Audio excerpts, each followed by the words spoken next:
नमस्कार बच्चों।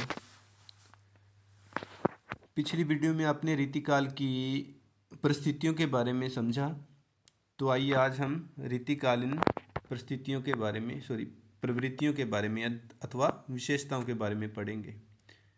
प्रवृत्तियाँ या विशेषताएं एक ही बात है बच्चों, या तो प्रवृत्तियाँ कह लो उसको या विशेषताएं कह लो, एक ही बात है। तो रीतिकाल में आपने इसके नामकरण के बारे में यदि पढ़ा हो तो उसमें अलग अलग कवियों ने, अलग अलग विद्वानों ने अपने मत व्यक्त किए हैं कि इस काव्य में ज़्यादातर श्रृंगार परक रचनाएं थी, इसलिए इसको श्रृंगार काल कहना चाहिए। किसी ने कहा कि इसमें अलंकारों की बहुलता थी, इसलिए इसको अलंकृत काल कहना चाहिए। किसी ने कहा कि रीति परक रचनाएं ज़्यादा रची गई, लक्षण ग्रंथ ज़्यादा रचे गए, इसलिए इसको रीतिकाल कहा जाना चाहिए। तो जो ये उनके मत थे जिन आधार पर उन्होंने नामकरण किया, वो असल में इसकी विशेषताएं ही हैं। तो आज हम अच्छे से पढ़ेंगे। आइए देखते हैं। जो रीतिकाल है उसके काव्य दरबारी संस्कृति में पलने वाला साहित्य है। दरबारी संस्कृति होती है कि दरबार में रहकर राजाओं के, आश्रयदाताओं के दरबार में जो दरबारी कवि बन जाते थे, तो उन्होंने सिर्फ उनके लिए ही रचनाएं रची। इस काल के कवियों ने स्वतः सुखाए काव्य की रचना नहीं की। स्वतः सुखाए यानी कि अपने सुख के लिए, अपनी भावनाओं को इसमें शामिल ही नहीं किया उन्होंने, अपितु बल्कि धन प्राप्त करने के लिए स्वामिन सुखाए काव्य रचा। स्वामिन सुखाए यानी कि अपने स्वामी को सुख देने वाला, जो उनको अच्छा लगे, सुनने में अच्छा लगे, उनका मनोरंजन हो, बस। जो इस युग की कविता में रसिकता, जिसमें रस भरपूर हो, आनंद हो, और श्रृंगारिकता मैंने पहले भी बताया, प्रेम भावना पर आधारित है। प्रेम और विरह, मिलन, विछड़ना, तो ये ही भावना प्रमुख थी इसमें। सिर्फ रीतिकालीन कवि की चेतना होता है उसकी समझ कहाँ तक थी? सिर्फ सुराही, वो शराब पाने वाला जो पात्र है, और सुंदरी नारी की सुंदरता, इसके इर्द गिर्द ही चक्कर काटती रही बस। नारी के सुंदर शरीर की चमक तो इन्होंने सर्वत्र ढूंढी, हर कहीं इन्होंने क्या किया? नारी की सिर्फ सुंदर शरीर को ही ढूंढा, उसकी विलास, उसके अश्लीलता को ही देखा। नारी की अंतरात्मा में छिपी पीड़ा, दर्द को समझने का प्रयास ही नहीं किया कोई भी कवि था कि वो नारी को कितनी तकलीफ होती है। उस समय शिक्षा का कोई प्रबंध नहीं था, मनोरंजन की वस्तु उसको माना जाने लगा था, खरीदते उसको, बेचते थे, जबरदस्ती उनसे विवाह कर लेते थे। तो बस यही था उसमें, उनकी कविताओं में भी यही दिखता था, उसकी सुंदरता, उसके अश्लील चित्र, उसके अश्लील शरीर, बस यहीं तक सीमित था। तो प्रेम की भावना, पवित्र भावना को भी इन्होंने रसिकता में बदल दिया। जो पवित्र प्रेम होता था आपस में, जैसे कि भगवान राधा कृष्ण या और कहीं, तो उन्होंने भगवान को भी यहाँ पर, देवी देवताओं को भी पति पत्नी के रूप में देखा है, प्रेमी और प्रेमिका के रूप में देखा है, यहाँ तक कि। तो रीतिकालीन काव्य की प्रमुख विशेषताएं नीचे हैं, तो इतना अपने भूमिका बांधनी पड़ेगी बच्चों। तो उसके बाद ही अगला इसकी रचनाएं की विशेषताएं लिखनी है। पहली विशेषता है जो इसकी प्रमुख प्रवृत्ति है, प्रमुख है, ये श्रृंगारिकता के बारे में आप पहले ही जान चुके हो। इसमें प्रेम, श्रृंगार रस होता है जो, उसके दोनों वर्णन हैं, ठीक है। इसमें मिलन और विरह दोनों का इन्होंने नायक नायिका का वर्णन किया है। तो रीतिकालीन साहित्य में श्रृंगारिकता की प्रवृत्ति सबसे अधिक है। रीतिकाल के वैभव विलास युक्त उन्मादक वातावरण ने, वैभव विलास युक्त वातावरण, वैभव विलास होता है सिर्फ अपने मनोरंजन के लिए, अपनी विलास भावनाओं के लिए,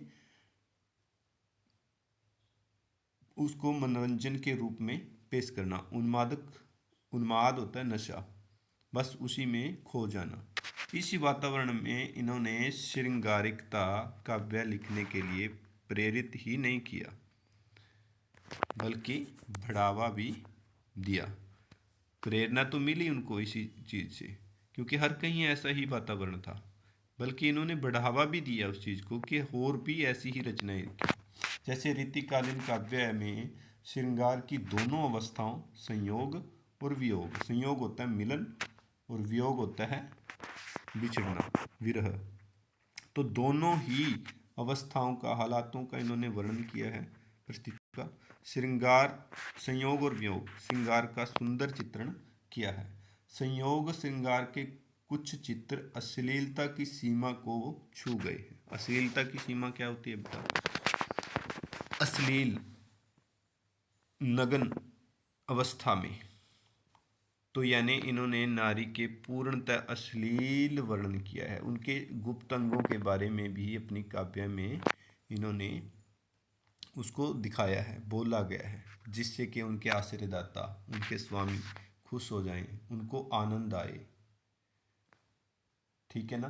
तो विभिन्न त्योहारों और पर्वों के माध्यम से प्रेमी प्रेमिका का मिलन कराने में इनका मन खूब रंगा, इसी ओर बहुत ध्यान गया है। ठीक है ना? नायिका का नख सिख वर्णन, नख सिख वर्णन होता है एड़ी से चोटी तक पूरे शरीर के बारे में उन्होंने वर्णन किया है। तथा वियोग वर्णन, वियोग होता है जब उसको बिछड़ जाती है अपनी प्रेमी से। वियोग वर्णन करने में केवल परंपरा का निर्वाह किया है। परंपरा होता है सिर्फ एक तरह का रिवाज, रीति, बस उसको ऐसे ही टाल दिया। केवल घनानंद जैसे रीति मुक्त कवियों ने, यहाँ पर रीति मुक्त नाम आया है, तो रीति काल में तीन तरह के हुए हैं बेटा, रीति मुक्त, रीति सिद्ध और रीतिबद्ध कवि। इसके बारे में आगे आगे करेंगे हम। तो इसमें घनानंद थे जो रीति मुक्त कवि थे, उन्होंने श्रृंगार वर्णन को वासना मुक्त रखा। इसमें उन्होंने अश्लीलता को शामिल नहीं किया, उसकी पवित्रता को बनाए रखा है। सिर्फ घनानंद एक ऐसे कवि थे रीति मुक्त। तो उनका श्रृंगार वर्णन काफ़ी स्वस्थ, आकर्षक और मनोरम था। स्वस्थ होता है अच्छा, आकर्षक अपनी ओर खींचने वाला, और मनोरम होता है मन को भी अच्छा लगने वाला, आत्मा में बस जाने वाला।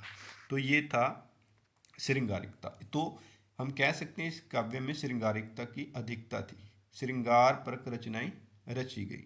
तो इसकी दूसरी विशेषता है, ये हम कर लेते हैं बच्चों। दूसरी विशेषता है इसकी अलंकारिकता। सॉरी, आपको शायद कम दिखा दे रहा होगा, तो सुन लो ध्यान से। दूसरी विशेषता है इसकी अलंकारिकता। अलंकारिकता क्या होता है?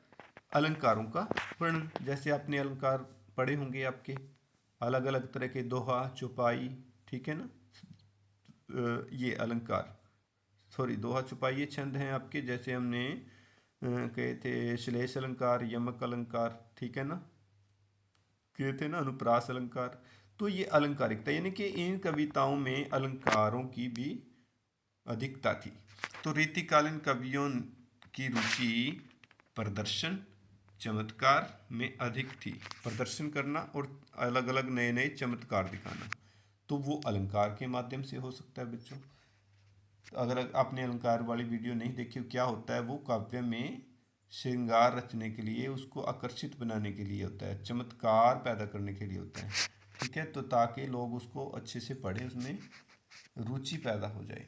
तो तत्कालीन, तत्कालीन था उस समय की परिस्थितियाँ, परिस्थितियाँ तो हालात हमने पढ़े थे, वो परिस्थितियाँ ही कुछ ऐसी बन गई थी कि इन्हें अपने काव्य को कृत्रिम भड़कीले रंग में रंगना ही पड़ा। हालात ही ऐसे, क्योंकि हर कहीं ऐसा ही रचना, ऐसे ही काव्य रचने जा रहा था। हर कोई कवि अपने आश्रयदाताओं को खुश करने के लिए ऐसे ही चमत्कारपूर्ण काव्य रचना कर रहे थे, तो इन्होंने भी वैसे ही भड़कीले रंग में रंगे ऐसी ही रचनाएं रची। सबने लगभग, अधिक ने, सबने नहीं, अधिक से अधिक कवियों ने ऐसा ही किया। अनेक कवियों ने जो, अब इसमें देखो रीतिबद्ध शब्द आया है। अनेक रीतिबद्ध कवियों ने स्वतंत्र अलंकार संबंधी ग्रंथ भी लिखे। कहीं कहीं स्वतंत्र अलंकार, उनके अलंकारों में बंधे हुए नहीं थे वो, अपनी इच्छा से। तो कहीं कहीं रीति कवियों ने अलंकारों का इतना अधिक और व्यर्थ प्रयोग किया कि वे काव्य सौंदर्य को बढ़ाने के बजाय सौंदर्य के घातक बन गए।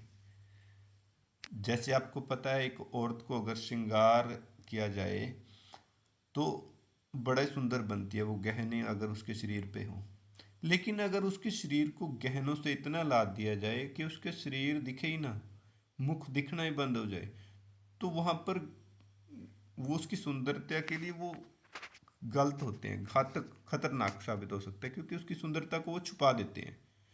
अति हद से ज़्यादा अगर गहनों का प्रयोग है, तो गहने का अर्थ ही अलंकार होता है। तो कविता में अलंकार, और वैसे नारी के रूप में लें तो गहना। तो जैसे अति अलंकार, हद से ज़्यादा अलंकार प्रियता ने इस काव्य को या केशव को कठिन कविता का प्रेत या कठिन काव्य का प्रेत कहा गया। तो केशव दास कवि थे, उन्होंने हद से ज़्यादा अलंकारों का प्रयोग किया, तो इसलिए उनको कठिन काव्य का प्रेत कहा गया है। उनकी ये उपाधि है। अगर पूछा जाएगा, प्रश्न भी आ सकता है एक अंक का आपका ये, कि कठिन काव्य का प्रेत या कठिन कविता का प्रेत किसे कहा गया है, कौन सा है, वो केशव कवि थे, वो केशव। हाँ, तो इस तरीके से इसमें अलंकारिकता की बहुलता थी, ये भी एक विशेषता है। श्रृंगार काव्य लिखा गया, रचा गया। दूसरा अलंकारिकता थी इनके काव्य में। और तीसरी विशेषता है इसकी लक्षण ग्रंथों का निर्माण। तो जो जो भी रीतिकालीन कवि थे, ज़्यादातर रीतिबद्ध होता है। अब रीति में बंध जाना, हमने परिस्थितियों में बताया था आपको, अब भी बता देता हूँ। आगे आएंगे आपको रीतिबद्ध, रीति सिद्ध, रीति मुक्त, तो अब समझ आ जाएगा। लेकिन रीति में बंधे हुए कवि, जो जैसी रीति बन चुकी थी, वो काव्य के लक्षणों के बारे में कुछ बताते थे। जैसे काव्य के अंग क्या होना चाहिए, छंद, अलंकार, या फिर उससे पहले उदाहरणें देना, कविता लिखने से पहले उदाहरणें, और कवि काव्य के अंगों के लक्षण लक्षण बताकर वो ग्रंथ लिखते थे कि कविता में ये लक्षण होने चाहिए, ठीक है ना। श्रृंगार कविता ऐसी होनी चाहिए, रीतिकालीन कविता ऐसी होनी चाहिए, जिसमें के कविता के अलग अलग अंगों के बारे में बताया गया है, छंद, अलंकारों इत्यादि, इनकी उदाहरणें देकर लिखा जाता था, उनको कहते थे लक्षण ग्रंथ।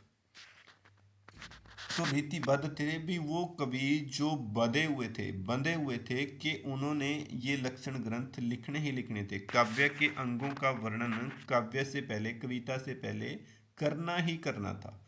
जैसे हम कविता शुरू होने से पहले इस कविता के बारे में बताते थे वो, कि इसमें ये हमने छंद इस्तेमाल किए गए हैं, ये अलंकार इस्तेमाल किए गए, प्रयोग किया गया, इनकी ये लक्षण हैं, ये उदाहरणें हैं, वो उनकी उदाहरणें भी देते थे, फिर कविता लिखनी शुरू करते थे। उसको कहता था लक्षण ग्रंथ, ठीक है। तो रीतिबद्ध कवियों ने संस्कृत काव्य शास्त्र पर आधारित लक्षण ग्रंथों का निर्माण किया। संस्कृत काव्य ऐसे ही थे पहले, उनमें पहले लक्षण देते थे, फिर काव्य रचना करते थे। तो इन्होंने भी वही किया, और ऐसा उन्होंने राज्य दरबार में उचित सम्मान प्राप्त करने के लिए किया। कैसे सम्मान मिलता उसको, क्योंकि राजा को लगना चाहिए, जो उनके आश्रय रहता है, कि वाक्य में इनको कविता का ज्ञान है। अगर मान लो कोई कवि इनका इस्तेमाल ही नहीं करता, प्रयोग ही नहीं करता है लक्षण ग्रंथों का, काव्यांगों के बारे में नहीं बताता कविता करने से पहले, तो ऐसा माना जाता था कि उसको कवि ही नहीं मानते थे, और शायद उसको राज दरबार में स्थान ही ना मिले, उसको कुछ कमाने का मौका ही ना मिले। तो ऐसे होता था। जबकि काव्य शास्त्र संबंधी इनका ज्ञान पूर्ण नहीं था, फिर भी ये लक्षण ग्रंथ लिखते थे। यह लक्षण ग्रंथ भारतीय काव्य शास्त्र का कोई महत्वपूर्ण विकास न कर सके। ये सिर्फ एक रीति थी, एक रिवाज सा बन गया था बस लक्षण ग्रंथ लिखने का, और इसका कोई महत्व नहीं था ज़्यादा। तो अगला देखिए, हम करते हैं भक्ति वर्णन, भक्ति और नीति। तो इस काव्य में, रीतिकालीन साहित्य में, भक्ति और नीति पर भी बहुत सारी कविताएं लिखी गई। भक्ति होता है ईश्वर की भक्ति, जिसमें विश्वास हो, प्रेम हो, ईश्वर के प्रति जताया गया हो। नीति होता है हमारे समाज से संबंधित नैतिक मूल्यों पर आधारित। तो रीतिकालीन काव्य में पर्याप्त मात्रा में भक्ति और नीति संबंधी सूक्तियाँ प्राप्त हो जाती हैं। सूक्तियाँ भी कविता का काव्य का रूप है, पर न तो इस काल के कवि भक्त थे और न ही राजनीति विशारद थे, कि वो नीति पर ही कुछ, नीतियों पर, राज्य की नीतियों पर ही कुछ लिख सके, ना ही वो भक्त थे कहते हैं। फिर भी राधा कृष्ण के नाम से भक्ति करने का इनका प्रयास क्या था, एकमात्र आश्रयदाता को रिझाना और श्रृंगारिक चित्र खींचना ही था। देखो यहाँ पर भी राधा कृष्ण को इन्होंने सिर्फ अपने आश्रयदाता राजा को अपनी ओर खींचने के लिए, रिझाने के लिए श्रृंगार चित्र किया। उनको भी प्रेम में और प्रेमिका के रूप में प्रदर्शित किया, भगवान को भी। तो बस यही इनकी भक्ति थी, और नहीं तो असली भक्ति नहीं थी इनकी। डॉक्टर नगेंद्र जो एक विद्वान हैं, उन्होंने कहा है कि उनके अनुसार यह भक्ति भी उनकी श्रृंगारिकता का ही अंग थी। रहीम और वृंद के कवियों ने अवश्य ही, रहीम कवि रहीम थे और एक वृंद कवि थे, उन्होंने अवश्य ही नीति परक काव्य की रचना की है। नीति परक क्या होता है? समाज को अच्छी सेध देने के लिए, राजाओं को अच्छी सेध देने के लिए क्या उनकी नीति होनी चाहिए, क्या उनके फर्ज या कर्तव्य होने चाहिए देश के प्रति, राज्य के प्रति, प्रजा के प्रति या आपस में। तो इन्होंने जिंदगी में नैतिक मूल्यों पर भी रचनाएं लिखी हैं रहीम और वृंद ने। हाँ, इन्होंने उसमें श्रृंगारिकता को नहीं आने दिया। ठीक है बच्चों, ये था श्रृंगार, भक्ति और नीति। तो अगला है वीर काव्य। अगला है वीर काव्य। वीर होता है बहादुरी का, युद्ध से संबंधित, लड़ाइयों से संबंधित। तो रीतिकाल की राजनीतिक परिस्थितियाँ कुछ ऐसी बन गई थी। आपने पढ़ा ही है पीछे, राजनीतिक युद्ध और लड़ाई का युद्ध था। कभी भी एक राज्य नहीं चला, कभी मुगल थे, उसके बाद अंग्रेज आए, आपस में और राजा भी लड़ते गए, हिंदू जनता, मुसलमान शासक, आपस में विद्रोह की भावना थी, मतलब कि आपस में एक दूसरे के खिलाफ कट्टर नीतियाँ थी। तो पंजाब में भी जो हमारे सिख गुरु हुए हैं, उनसे युद्ध लड़े गए। तो इसमें वीर काव्य की रचना भी रची गई उनसे संबंधित। तो रीतिकाल की राजनीतिक परिस्थिति कुछ ऐसी बन गई थी कि हिंदू जनता में मुसलमान शासकों के अत्याचारी नीतियों के प्रति विद्रोह की भावना उमड़ने लगी थी। वो उनका विद्रोह करने लगे थे। औरंगजेब की कट्टर नीतियाँ, कट्टर होता है सिर्फ अपने ही धर्म को देखना, दूसरों को नीचा दिखाना या बदलना। तो पंजाब में गुरु गोबिंद सिंह जी, दक्षिण में शिवाजी, राजस्थान में महाराजा राज सिंह और दुर्गादास, मध्य प्रदेश में छत्रसाल। ये कुछ नाम याद रख लेना है, सारे लिखने की जरूरत नहीं है, जो आपको अच्छे से याद हो। और है भी है, आपको पता है उस समय कौन कौन थे। तो छत्रसाल आदि मुस्लिम साम्राज्य से टक्कर लेने के लिए तलवार उठाने पर विवश कर दिया था। तो इसी परिस्थिति को देखते हुए भूषण, सूदन, पद्माकर आदि, यानी कि ऐसे ही कुछ और कवि, वीर रस के कवियों ने ओज भरी वाणी में, ओज होता है जोश भरी, वीरता भरी वाणी में काव्य निर्माण किया। इसमें राष्ट्रीयता का स्वर प्रधान है। राष्ट्रीयता होता है देश के प्रति भावना, देश प्रेम की भावना, उसको बोलते हैं राष्ट्रीयता।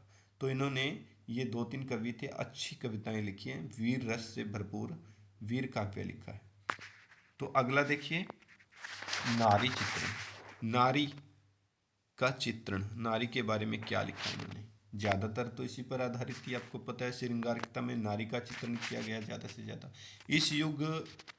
इस युग में नारी केवल विलास की वस्तु बनकर रह गई थी। विलास की वस्तु, भोग विलास के लिए, मनोरंजन के लिए।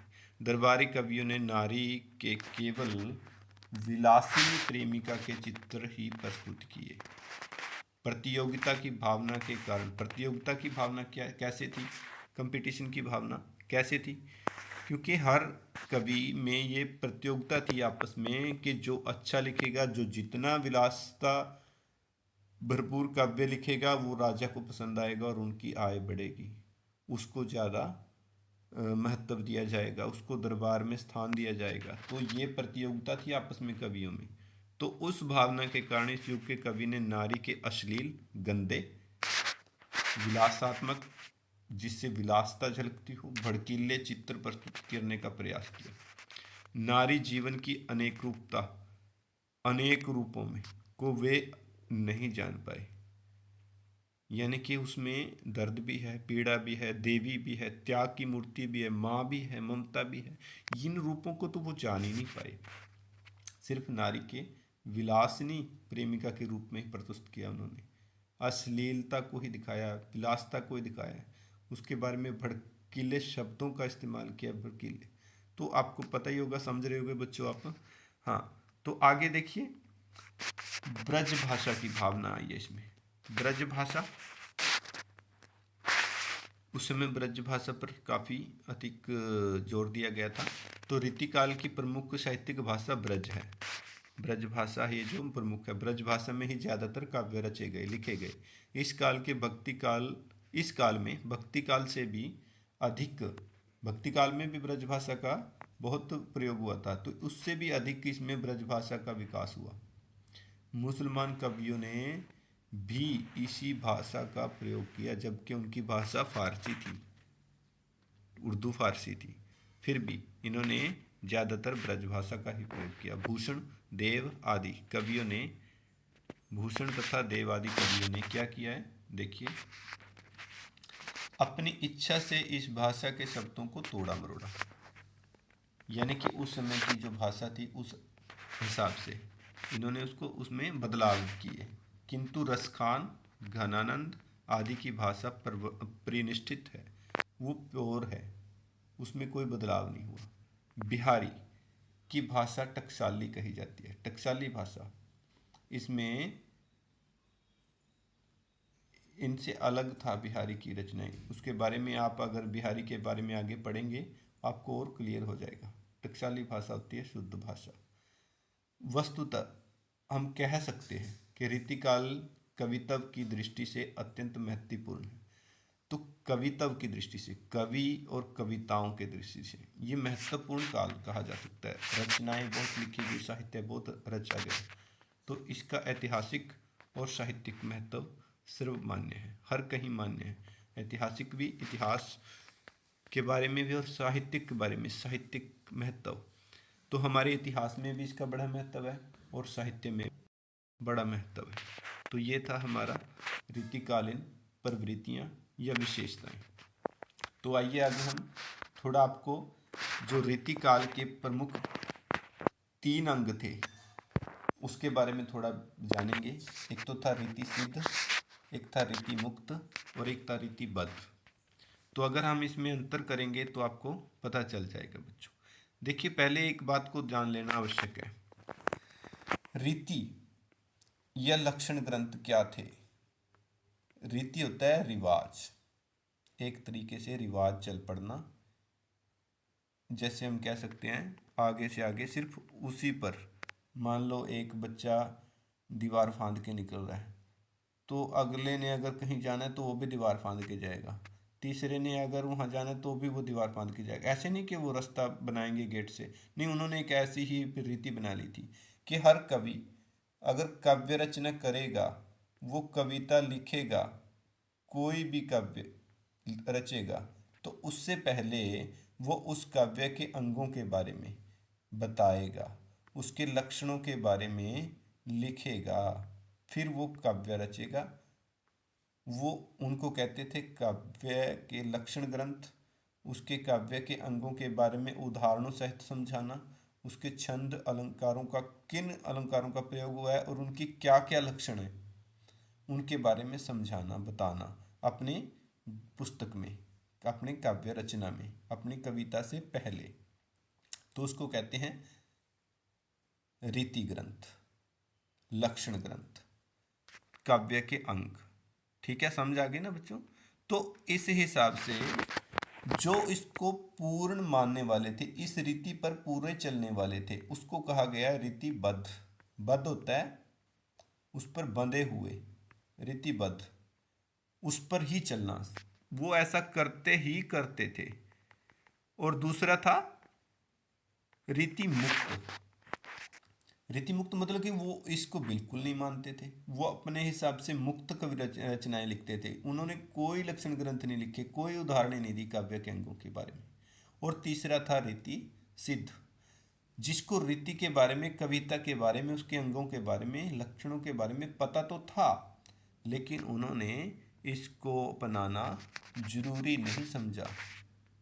कुछ एक आधार पर उनको पता था और उन्होंने अपने काव्य में उसका प्रयोग भी किया है, लेकिन उन्होंने इस रीति को नहीं माना, नहीं अपनाया, यानी कि अपने काव्य से पहले वो लक्षण, वो उदाहरणें नहीं दी, वो लक्षण ग्रंथ नहीं लिखे इन्होंने। वो थे रीति सिद्ध, जिसको रीति का बारे में पता था, काव्य के अंगों के बारे में पूरा ज्ञान था, लेकिन नहीं किया। और इन्होंने तो प्रयोग ही नहीं किया रीति मुक्त में। तो सिर्फ रीतिबद्ध कवियों ने उस वो लक्षण ग्रंथ लिखे। ठीक है, समझ आ गई होगी मेरी बात। हाँ, तो यहाँ पर रीति सिद्ध और रीति मुक्त काव्य के में अंतर स्पष्ट करेंगे हम। जैसे रीति सिद्ध काव्य शास्त्रीय है, काव्य जो काव्य शास्त्रीय है, जबकि रीति मुक्त काव्य में काव्य शास्त्रीय दृष्टिकोण नहीं मिलता। वो आपको पता ही है, काव्य शास्त्र के बारे में, उसके लक्षणों के बारे में लक्षण ग्रंथ लिखना, तो रीति मुक्त में नहीं है, इसमें है। रीति मुक्त काव्य है, सभी प्रकार के बंधनों से मुक्त है, इसी कारण रीति मुक्त काव्य कहा गया। इस रीति से वो बंधन से मुक्त था कि उन्होंने लक्षण लिखने हैं, उसके उदाहरणें लिखनी है, नहीं लिखते, ये नहीं लिखते थे। रीति सिद्ध काव्य में काव्य शास्त्रीय है, उन्होंने अपने कविताओं में इसका प्रयोग किया है। अगला है, देखिए, रीति सिद्ध काव्य दरबारी कविता है। रीति सिद्ध जो कवि थे वो दरबार में रहकर रचना करते थे, जबकि रीति मुक्त काव्य क्या करते थे, अधिकांशतः ज़्यादातर दरबार से बाहर थे, मुक्त थे इस बंधन से। क्यों? क्योंकि उन्होंने आश्रयदाताओं के लिए नहीं लिखा। रीति सिद्ध काव्य की रचना मुख्यतः राज्याश्रय में हुई, क्योंकि वो दरबारी कविता थी, राज्य के आश्रय में हुई थी वो। और रीति मुक्त कविता क्या हृदय के स्वच्छंद भाव से आधार पर रचा गया।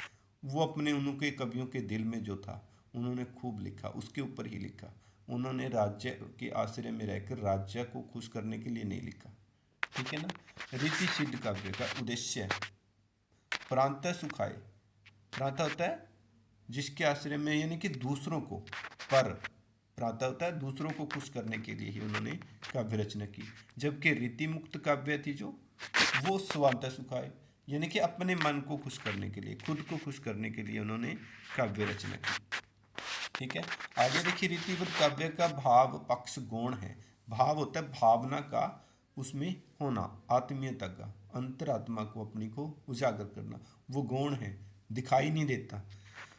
अभिव्यक्ति पक्ष प्रधान है, बल्कि कहने पर उन्होंने जोर दिया है, बात को सामने रखने के लिए जोर दिया है, उसको श्रृंगार के चमत्कार के रूप में दिखाया है। जबकि रीति मुक्त काव्य आंतरिक अनुभूतियां, अपनी आंतरिक अनुभूतियों से, जो उन्होंने अनुभव से सीखा है, अनुभूति से, उस भाव का वेग प्रवाह मिलता है, बहता मिलता है। वो अंतर की भावनाओं पर, आंतरिक भावनाओं पर जोर देकर उन्होंने काव्य रचना की। रीति सिद्ध काव्य चमत्कार पूर्ण है, क्योंकि उसमें अलंकारों का प्रयोग हुआ है, खूब हुआ है। और रीति मुक्त काव्य चमत्कार से रहित है, उन्होंने ज़्यादा नहीं किया, अपने भावों पर आधारित ही है उनका, जो उनको भावनाएं थी उनके मन में, उनके हृदय को जो सच्चे भाव थे, उन्होंने सिर्फ वही, उसी के ऊपर रचनाएं रची हैं। तो आगे देखिए, रीति सिद्ध काव्य में श्रृंगार का वर्णन बढ़ा चढ़ाकर, अर्थात अतिशयोक्ति, अतिशयोक्ति हद से ज़्यादा, जिस बात पर विश्वास ही ना हो, छुपा दिया जाए जिसको, अतिशयोक्ति अलंकार है आपके, उसमें आप पढ़ लेना। तो उसमें बात को बढ़ा चढ़ाकर कहा गया है। तो रीतिमुक्त काव्य में प्रेम का भाव, जो सहज भाव है और भावपूर्ण चित्रण किया गया, उसमें अश्लीलता को नहीं दिखाया इन्होंने, श्रृंगार वर्णन नहीं किया प्रेम का। ठीक है, तो रीति सिद्ध का श्रृंगार अधिकतर भोग मूलक है, वही भोग, नारी के साथ भोग, संभोग करना, भोग करना, विलासिता का, वही इसका इसी पर आधारित है। और अपने आश्रयदाताओं को भोग लिप्सा को जगाने के लिए, उनके विलास भाव को जगाने के लिए ही किया गया है। जबकि रीति मुक्त काव्य में व्यथा मूलक, यानी कि त्याग मूलक, व्यथा, दुख, त्याग, तुच्छ इस श्रृंगार का चित्रण किया गया है। ठीक है, जिसमें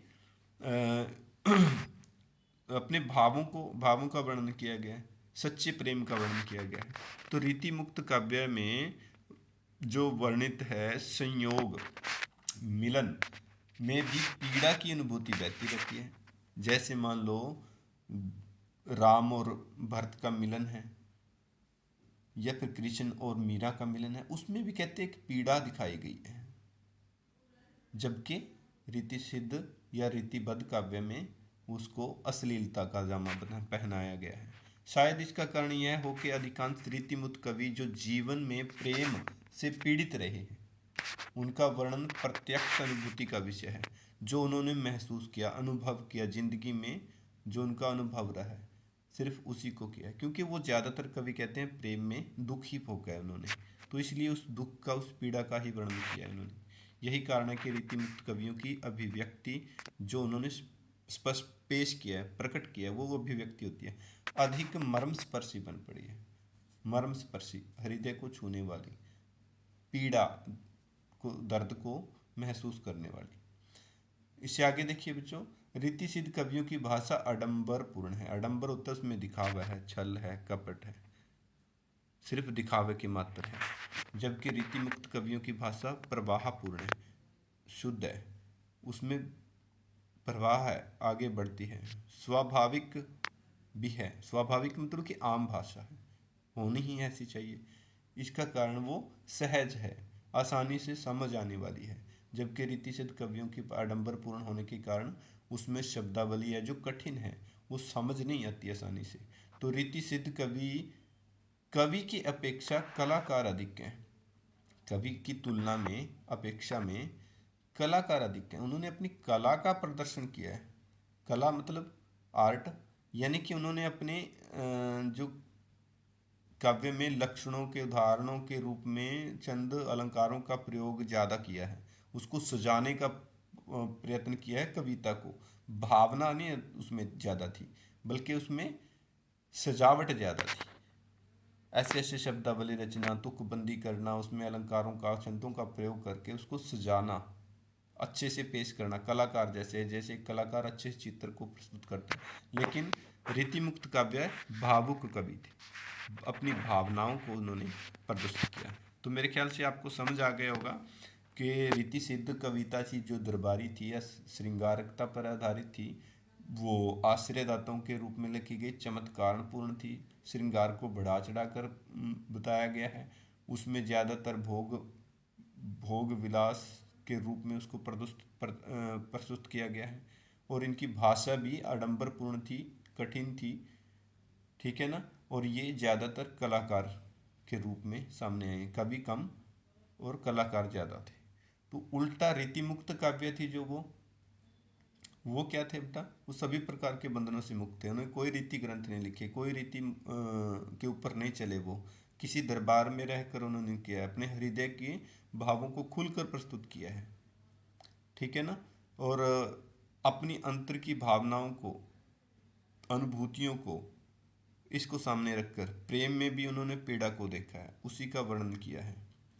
और वो उनकी भाषा थी जो स्वाभाविक थी, सहज थी, और वो भावुक कवि थे। बस इनमें दोनों में यही अंतर है, ठीक है। आगे देखिए, हम करते हैं रीतिबद्ध और रीति मुक्त काव्य। रीति मुक्त का तो आपको ज़्यादातर पता चल ही गया है। तो रीति सिद्ध कवि थे जो हमारे बिहारी जी थे बेटा, वृंद जी थे, ठीक है ना, रीति सिद्ध। और रीति बद्ध कवि काव्य में हम आगे पढ़ेंगे। देखिए, सॉरी एक मिनट, हाँ, जो रीतिबद्ध काव्य था, रीतिबद्ध कवियों में प्रमुख केशवदास, जिसको कठिन काव्य का प्रेत कहा गया है, पहले भी आया था, मतीराम, देव, चिंतामणि। केशव, मतीराम, देव, चिंतामणि, ये प्रमुख थे। और जो रीतिमुक्त कवि थे, रीतिमुक्त कवि, उसमें प्रमुख घनानंद, बोधा, आलम और ठाकुर। तो ये चार चार कवि हैं, इसमें से दो दो तीन तीन भी आपको याद रह गए तो छोटा प्रश्न आपका आ सकता है। घनानंद, बोधा, आलम, ठाकुर, ये थे। आप घनानंद पहले भी आया था, आपको पढ़ा होगा, श्रृंगार पर रचना इन्होंने ऐसी की थी जिसमें अश्लीलता का वर्णन नहीं था। तो बोधा, आलम, ठाकुर ये रीतिमुक्त कवि थे। तो रीतिबद्ध काव्य शास्त्रों पर आधारित है।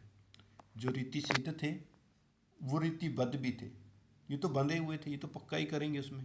इन कवियों ने संस्कृत के काव्य शास्त्र के आधार पर काव्य के अंगों के लक्षण भी कैसे होने चाहिए, काव्य में क्या क्या लक्षण होते हैं उनका देते हुए उदाहरण भी दिए हैं। इसके विपरीत रीतिमुक्त कवियों ने काव्य शास्त्रीय दृष्टिकोण नहीं मिलता उसमें, वो मुक्त थे, इस चीज से, बंधन से मुक्त थे वो, ठीक है। आगे देखिए, जो सॉरी, रीतिबद्ध कवियों का प्रेम चित्रण, साहित्य शास्त्र द्वारा चर्चित रूढ़ियों, जो साहित्य शास्त्र में, साहित्य के ग्रंथों में वो चर्चित, चर्चा में रूढ़ी जो रीतियाँ बन चुकी थी, उन परंपराओं, यहाँ पर परंपरा है बेटा, परंपराओं तथा कवि समयों के अनुसार है, कवियों के समय के अनुसार है, जो कवियों का प्रेम चित्रण है। जबकि रीति मुक्त कवियों की प्रेम संबंधी विचारधारा अत्यंत व्यापक, बड़ी उदार, दयालु है। इन्हें बंधी बंधाई परिपाटी पर प्रेम चित्रण करना पसंद नहीं था। जो रीति से कवि, अब रीतिबद्ध कवि तो वही थे, बंधे हुए थे, जिस रीति पर, जिन काव्य के अंगों पर पहले कवि लिखते थे, उन्हीं के पद चिन्हों पर चलते हुए, उसी रीति का पालन करते हुए अगले कवि भी लिखते थे। रीतिबद्ध कवि जितने भी हुए हैं, मोतीराम देव, चिंतामणि, केशव, सारे ऐसे ही थे। उन्होंने सिर्फ उसी रीति के अनुसार ही ग्रंथ लिखे। पहले काव्य के अंगों का वर्णन किया, उनके लक्षणों का वर्णन किया, उनकी उदाहरणें देते थे, फिर काव्य लिखते थे। वो सारे ऐसा ही करते थे। रीति मुक्त कवि ऐसा नहीं थे, वो बंदी बंधाई परिपाटी यानी कि उस रीत पर, उस रास्ते पर नहीं चलते थे। तो आगे देखिए, रीतिबद्ध कवियों का काव्य मुख्य रूप से तत्कालीन शासक वर्ग, रईसों और रसिक जनों के लिए अधिक रचा गया। तो ये रीति सिद्ध भी हमने पढ़ा था, ऐसा ही था, रीतिबद्ध भी ऐसा ही है। इनमें दोनों में फर्क क्या है? सिर्फ ये काव्यांगों के लक्षण, उदाहरण काव्य शास्त्र के आधार पर देते थे, करते थे। बस रीति सिद्ध ऐसा शायद नहीं करते थे, बस बाकी एक जैसे ही हैं। मुख्य रूप से जो तत्कालीन शासक वर्ग था उस समय का, तत्कालीन उस समय का, और रईसों के, अमीरों के, रसिक जनों के, जो और अच्छे रस लेना पसंद करते थे, उन्हीं के लिए अधिक रचा गया। इसके विपरीत रीति मुक्त काव्य का मूल मंत्र मुख्य रूप में हृदय के स्वच्छंद भावों को, आजाद, जो उसके हृदय में भाव उमड़ते थे, उन्हीं का भावों को मुक्त रूप से व्यक्त करना था, मुक्त रूप से उनको दिखाना था बेटा। उनके ऐसे ही काव्य रचे। आगे देखिए रीतिबद्ध काव्य के में आचार्यत्व और कवित्व का अद्भुत सम्मिश्रण प्राप्त होता है। वो कवि अपने आप को आचार्य भी दिखाना चाहते थे, क्योंकि वो दिखाना चाहते थे कि हमें काव्य के लक्षणों के बारे में उसके पूर्ण ज्ञान है, इसलिए उसकी उदाहरणें देते थे, लक्षण ग्रंथ लिखते थे, जिसके अंतर्गत इन्होंने विशुद्ध लक्षण ग्रंथ लिखे, उदाहरण भी दिए। परंतु इसमें भी कला पक्ष की प्रधानता है। वो सजावट, वो कला को ही ज़्यादा प्रदर्शित करते थे। भाव पक्ष गौण था। कला होता अपनी कला को प्रदर्शित करना, अच्छे से सजाना काव्य को। भाव पक्ष होता है भावों को दिखाना, उसमें अगर छंद अलंकारों की, चमत्कार की कमी भी रह जाए तो कोई बात नहीं। तो रीतिमुक्त काव्य में आंतरिक अनुभूतियों का मार्मिक चित्रण प्राप्त होता है, अंदर की भावों का आवेग प्रभावित होता रहता है, प्रवाहित होता रहता है। रीतिबद्ध काव्य में चमत्कार की प्रधानता है, परंतु रीति मुक्त काव्य में चमत्कार से मुक्त होकर हृदय के सत्य भावों में अधिक व्यक्त है। ठीक है ना? सॉरी, एक मिनट रुकना। देखिए यानी कि वो अपने हृदय के भावों को ही व्यक्त करते थे रीति मुक्त। रीतिबद्ध काव्य में श्रृंगार वर्णन आश्रयदाता की मनोभावों यानी कि मनोभावनाओं के, जो रीतिबद्ध थे, जो आश्रयदाता जिसके आश्रय में वो रहते थे, उनके मनोभावनाओं को उद्दीपित करना, उनको ही दिखाना था। जो उनके मन में बात थी, भावनाएं थी, उसको ही वो सामने प्रस्तुत करते थे, जैसे मर्जी चमत्कार करके प्रस्तुत करना पड़े। जो रीति मुक्त काव्य थे वो श्रृंगार वर्णन भी व्यथामूलक करते थे, उसमें भी सच्चाई होती थी, दुख होता था, त्याग होता था। तो रीतिबद्ध कवि मुख्य रूप से प्रांतः सुखाए, दूसरे के सुख के लिए रचना की। रीति मुक्त कवियों ने स्वतः सुखाए यानी कि अपने सुख के लिए रचनाएं की। उन्होंने उस समय की तत्कालीन होता उस समय की जनजीवन की सांस्कृतिक, पारिवारिक, सामाजिक, सांस्कृतिक होता है संस्कृति को आधार मानकर, परिवार, समाज को और प्रकृति को आधार मानकर जीवन की झांकियां भी अपने काव्य में प्रस्तुत की। उन्होंने मुक्त रचना लिखी है। ठीक है ना। उन्होंने अपनी रचनाएं खुले भावों से लिखी। तो लास्ट है देखो, रीतिबद्ध कवियों की भाषा जो अलंकार पूर्ण, उसमें अलंकारों की अधिकता थी, अडंबरी, दिखावे से भरपूर, कठिन, बोझिल होता है, एक तरह से बोझ के समान, यानी कि उसको समझने में ही प्रयत्न करना पड़ता था। जबकि रीति मुक्त कवियों ने सहज सहज आसानी से समझ आने वाली, स्वाभाविक, जो आम स्वभाव के रूप में होनी चाहिए, सबके सबको समझ आ जाए, जिसमें आडंबर दिखावा ना हो, तथा भावपूर्ण, जिसमें भावनाओं का प्रयोग भी हो, जैसे नारी के अंदर भावों की, तकलीफों की, पीड़ा को प्रस्तुत करना, और और अपने अंदर की अनुभूति को प्रस्तुत करना। ठीक है। तो इस दृष्टि से कह सकते हैं हम रीतिबद्ध कवि कलाकार अधिक सिद्ध होते हैं। रीति सिद्ध भी ऐसे ही थे, और कवि नहीं, जबकि कवि कम होते हैं, यानी कि कलाकार ज़्यादा लगते हैं। तो इसी तरह जबकि रीति मुक्त कवि एक भावुक कवि है, तो वही रीति मुक्त तो दोनों में एक जैसे ही आपने प्रस्तुत करने हैं। रीति सिद्ध और रीतिबद्ध मिलते जुलते हैं, थोड़ा सा अंतर है अगर इसको आप ध्यान से देखेंगे, बस लक्षण ग्रंथों पर आधारित अगर इनको ध्यान से देखोगे, बस वही अंतर है कि काव्यांगों वाला यहाँ पर इनको, ये ज़्यादातर रीतिबद्ध और रीति सिद्ध काव्य में थोड़ा सा फर्क है। ठीक है। रीतिबद्ध काव्य में आपने पता होगा केशव मतीराम चिंतामणि, और रीति मुक्त काव्य में घनानंद बोधा, आलम ठाकुर। ठीक है, ये थे। और रीति सिद्ध कवि थे जो बिहारी थे। और इनके बेटा काव्य की विशेषताओं के बारे में पढ़ोगे आप, जब अलग अलग कवियों के बारे में पढ़ेंगे तो वो भी आपने पढ़ लेना है।